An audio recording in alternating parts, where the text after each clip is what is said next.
we're dealing with negative tendencies. The they syndrome is absolutely obsolete. And next time you hear anybody talk about they, please try to correct them, because it's very frustrating. It's a religious mentality. Duality is good and evil. The bottom line is that we can spend the rest of our existences stomping on the ants that mysteriously wander out from underneath the refrigerator, setting traps or laws. Or we can get rid of the spoiled food behind it, which is causing the infestation to begin with. And this leads us to part one, monetary dynamics and its consequences. Here's an email I received from a PhD in economics soon after the release of Zeitgeist Addendum.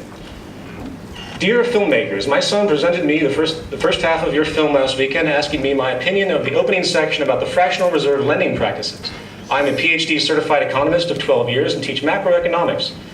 While I always was cognizant of the creation of money and the sale of government bonds, I had never stepped back far enough to see the larger issue your film presented. I find it tremendously disturbing that the creation of value through debt is indeed, by all formal logic, an imposed condition of deficiency, an instigator of public servitude.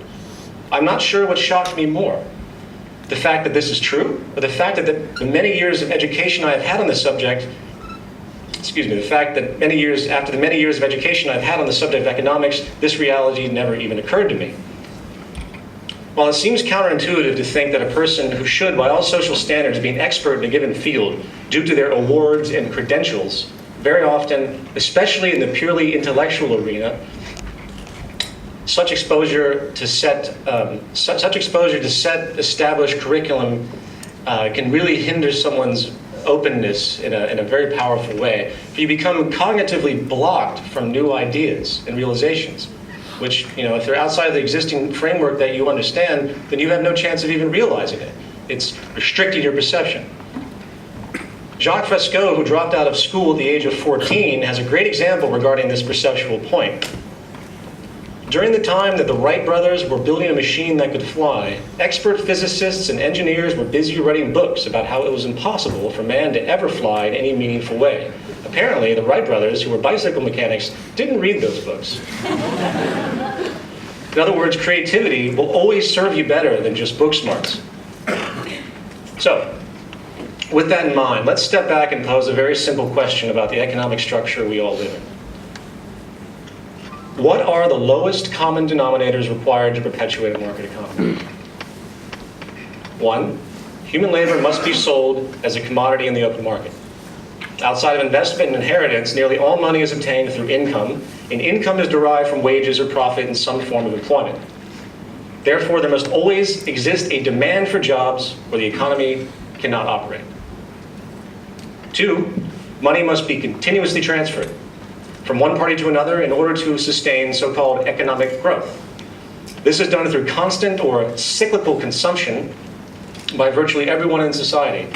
Jobs are entirely contingent upon demand for production in some form. If there is no demand for goods and services, then there would be no demand for labor, and hence financial circulation would stop. These are two various important points. Needless to say, these two aspects of the system, which of course are intimately connected, are absolutely paramount to the functionality of the system, the financial system. If either one of them were substantially hindered, the integrity of the economy would be seriously compromised or possibly be made entirely obsolete. So given this reality, let's now hypothetically consider some variables which could put these mechanisms in jeopardy. In the first point, labor sold as a commodity in exchange for money. What if human labor market became unnecessary to the production of goods and services? More specifically, what if automation technology and artificial intelligence became advanced enough to allow for the replacement of perhaps 40%, 50%, 60% of the human labor force? At what point would such displacement, thus unemployment, be considered too much for the system's integrity and put it into question? As far as the second point, the need for cyclical consumption, what if conditions arose where the circulation of money was severely stifled? In other words, what if people simply did not need to continually buy things? What if, hypothetically, it was discovered that through optimized techniques in resource management, design, and production, the most commonly purchased goods could either be made obsolete by larger order renovations, or could have such extreme product efficiency longevity and near maintenance-free durability, that most items could last a lifetime without replacement or major repair. Of course, this exact idea couldn't be applied to perishable items such as food, but following the same train of thought, what if the cultivation and production of food was in such ease and abundance, through technology obviously, that the supply and demand equation made the value of such items utterly negligible? To put these points in a different way, let's consider the economic idea of a theory of value. Everything in society theoretically is given a value based on two considerations: the scarcity or availability of the materials used, and the amount of human labor required to produce a good or service. So, if material scarcity, both in terms of resource availability and quality, was not the issue, and human labor was not required to create a good or administer a service, then there would technically be no value. Well, as most of you in this room probably already understand, one of the greatest realizations of Jacque Fresco and the Venus Project, which should be one of the greatest realizations for the whole of humanity at this point in time, is that neither of the scenarios presented are hypothetical.